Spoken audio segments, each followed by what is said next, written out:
Bonjour, aujourd'hui j'avais envie de vous parler pour la petite bulle d'être la chose de l'autre. C'est-à-dire qu'en fait, parfois, certaines personnes vont confondre possession et amour. Donc ça peut arriver pour des parents, ça peut arriver pour un conjoint, ça peut arriver pour des enfants, ça peut arriver dans tous les domaines, en amitié, etc.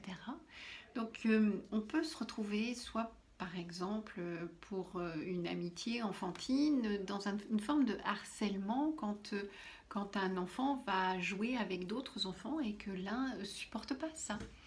Donc il va y avoir une forme de harcèlement parce que l'enfant est persuadé que l'autre enfant est sa possession et qu'il ne peut pas en fait aller jouer avec quelqu'un d'autre parce que sinon il se sent trahi.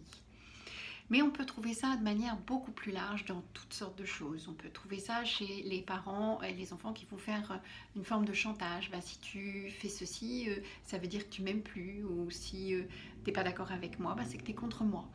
Donc l'autre devient un objet parce qu'il doit correspondre à ce que l'autre imagine qu'il soit et non pas ce qu'il est réellement.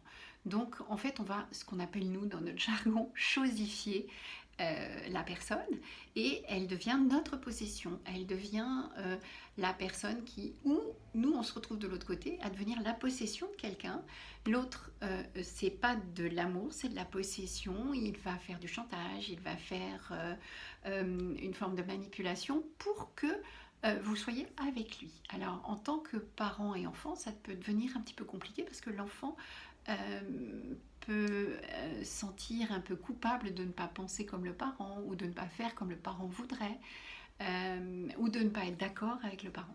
Donc en termes d'éducation ça donne des choses un peu compliquées et après on les retrouve à plus trop savoir ce qu'ils ont le droit d'aimer, pas aimer, etc. Donc ça peut vraiment détruire quelque chose chez l'enfant.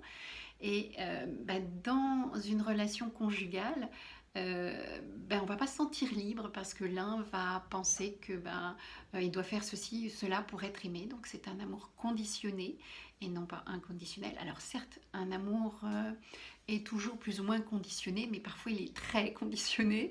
Donc avec l'idée que l'autre m'appartient ou que l'autre, si l'autre ne pense pas comme moi, et bien c'est qu'il est contre moi ou c'est qu'il ne m'aime pas ou c'est donc ça devient très complexe.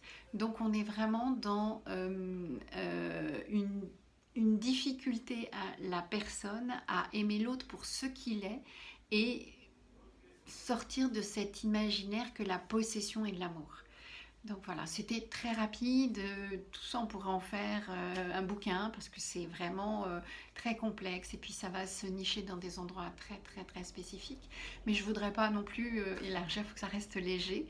Donc voilà, juste penser que parfois, eh bien, on peut être soit chosifier l'autre.